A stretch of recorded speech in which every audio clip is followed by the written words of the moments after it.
Hero Honda 90s के समय से लेकर आज तक यह नाम हर किसी के जुबान पर छाया रहता है, क्योंकि हीरो और होंडा के कोलैबोरेशन से बनी यह कंपनी दुनिया में सबसे अच्छी टू व्हीलर कंपनी व्हीकल्स बनाती थी। लेकिन कंपनी मुनाफे में होने के बावजूद अलग क्यों हुई और कैसे होंडा ने भारत के कंपनी के पीठ पीछे वार किया, जानेंगे आगे वीडियो में। इससे पहले आप अगर हमारे चैनल पर नए हैं तो चैनल को सब्सक्राइब कर लें और अपने दोस्तों के साथ शेयर करें तथा वीडियो को लाइक करना ना भूलें। असल में हीरो एक साइकिल बनाने वाली कंपनी थी, जिसकी नींव बृजमोहन लाल मुंजाल ने 1956 में रखी थी और 1975 आते आते यह भारत की सबसे बड़ी साइकिल बनाने वाली कंपनी बनी। इसके बाद उन्होंने अपने साइकिल को बड़े लेवल पर विदेशों में भी बेचना शुरू कर दिया। इस तरह 1986 आते आते यह सिर्फ इंडिया ही नहीं बल्कि पूरे दुनिया में सबसे बड़ी साइकिल बनाने वाली कंपनी बन गई। लेकिन उसी समय उन्होंने देखा कि विदेशी मार्केट में मोटरसाइकिल व्यापार की काफ़ी तेज़ी से बढ़ रहा है, लेकिन इंडिया में तो लोगों के पास सिर्फ स्कूटर और मोपेड का ही ऑप्शन है। इसलिए वे इस गैप को फिल करने के लिए इंडिया मार्केट में मोटरसाइकिल उतारना चाहते थे। उस वक्त हीरो के साथ प्रॉब्लम ये थी कि उनके पास इंजन बनाने वाली टेक्नोलॉजी नहीं थी, जिसके वजह से मोटरसाइकिल बनाना उनके लिए तो मुमकिन ही नहीं था। जिसके वजह से इस प्लान को एक्शन में लाने के लिए उन्होंने किसी विदेशी कंपनी के साथ कोलैबोरेशन करने की सोची।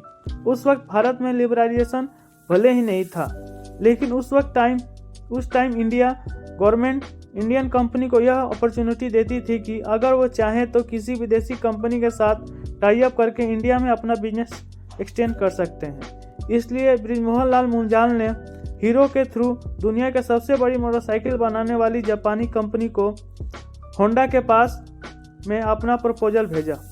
अब क्योंकि उस समय विदेशी कंपनी भारत में डायरेक्टली अपना बिजनेस स्टार्ट नहीं कर सकती थी, ऐसे में इस प्रपोजल के जरिए होंडा को इंडियन मार्केट में इंटर करने का अच्छा मौका मिल गया, जिसे कि होंडा कंपनी खुद भी गंवाना नहीं चाहती थी। इसलिए इन दोनों कंपनियों ने 1984 में एक दूसरे के साथ हाथ मिला लिया। बीच एग्रीमेंट हुआ था कि हीरो बाइक्स के लिए बॉडी बनाएगा और होंडा इसके लिए इंजन। इसके अलावा उन्होंने एक एनओसी साइन किया, जिससे दोनों कंपनी फ्यूचर में कभी भी एक दूसरे के मुकाबले कोई भी प्रोडक्ट लॉन्च नहीं करेगा। दोनों ही कंपनी इस कंडीशन से सहमत थी, जिसके बाद ये डील फाइनल हो गई और यहीं से हीरो होंडा की शुरुआत हुई। अब कागजी कार्रवाई पूरी करने के बाद हीरो होंडा ने पहला प्लांट हरियाणा में बनाया, जहां से हीरो और होंडा मिलकर तुरंत ही बाइक्स की मैन्युफैक्चरिंग स्टार्ट कर दी। 1985 में जब इन्होंने पहली बार बाइक CD 100 लॉन्च की तो फिर ये बहुत तेज़ी से पॉपुलर हुई, क्योंकि इंडियन मार्केट में एक तो बाइक का कॉन्सेप्ट ही नया था और दूसरा इस बाइक का माइलेज बहुत ही कमाल का था। इसके अलावा उन्होंने अपनी बाइक को उस प्राइस सेगमेंट में लॉन्च किया था जो कि हर मिडिल क्लास फैमिली के लिए अफोर्डेबल हुआ करता था। साथ उन्होंने अपना मार्केट कैंपेन भी बहुत अच्छा प्रभावी तरीके से तैयार किया था।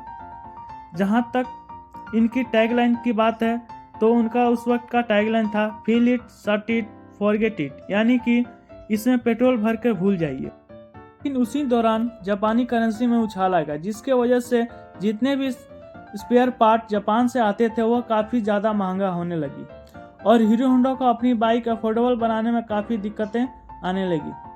असल में यहाँ प्रॉब्लम यह भी थी कि उस वक्त हीरो होंडा के कई सारे कॉम्पिटिटर इंडियन मार्केट में आ चुके थे, जैसे सुजुकी, बजाज, यामाहा और टीवीएस।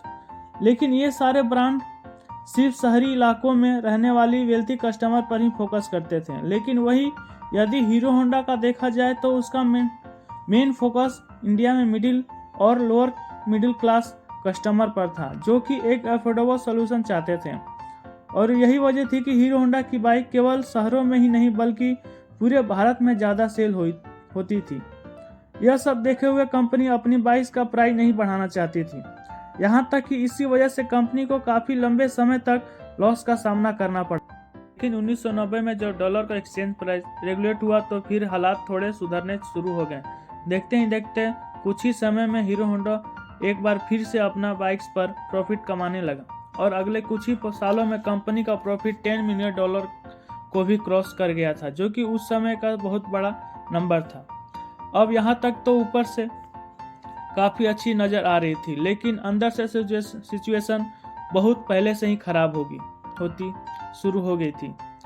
दरअसल कंपनी के मैनेजमेंट में शुरू से ही कई तरह के प्रॉब्लम चल रही थी, जैसे कि होंडा तो अपनी बाइक अमेरिका और रूस जैसे डेवलपमेंट कंट्री में पहले से ही सेल कर रहा था, लेकिन हीरो को होंडा की तरफ से फॉरेन में अपनी बाइक सेल करने की परमिशन नहीं थी। यानी कि एक तरफ तो हीरो साइकिल मैन्युफैक्चरिंग के तौर पर उस समय दुनिया की सबसे बड़ी कंपनी थी, यहाँ तक कि Guinness world book of world record में इनका नाम दर्ज था। वहीं दूसरी तरफ होंडा की वजह से अपनी बाइक्स फॉरेन कंट्री में सेल नहीं कर पा रही थी। असल में इंडिया के बाहर हीरो होंडा को सिर्फ भूटान, नेपाल, बांग्लादेश जैसे आसपास के देशों में ही सेल करने की होंडा की तरफ से हीरो को परमिशन थी। तो वैसे हीरो कंपनी इंटरनेशनल मार्केट में जो पोजीशन चाहती थी वह उसे नहीं मिल पा रही थी। अब एक तरफ तो होंडा कंपनी काफ़ी तेज़ी से ग्रो कर रहा था, लेकिन दूसरी तरफ हीरो एक लिमिटेड स्पेस में सीमित होकर रह गया था, जिसके वजह से इन दोनों कंपनी को आपसी रिश्ते खराब होने लगे। इसके अलावा कॉन्ट्रैक्ट के अकॉर्डिंग हीरो बाइक्स की बॉडी बनाती और होंडा इंजन। अब अगर हीरो को अपना बिजनेस एक्सटेंड करने के लिए अलग होना पड़ता तो फिर वो ऐसा नहीं कर सकते थे, क्योंकि वह इंजन के लिए पूरी तरह से होंडा पर निर्भर थे। लेकिन हीरो को अब यह बात समझ आ चुका था कि अगर उसे होंडा से अलग होना है तो खुद का इंजन मैन्युफैक्चर करना पड़ेगा। इसके लिए उसने हीरो होंडा से उसे मिलने वाला प्रॉफिट का एक बड़ा हिस्सा इंजन मैन्युफैक्चरिंग के ऊपर खर्च करने लगा, जिसकी वजह से हीरो और होंडा के बीच टकरार और भी बढ़ने लगी।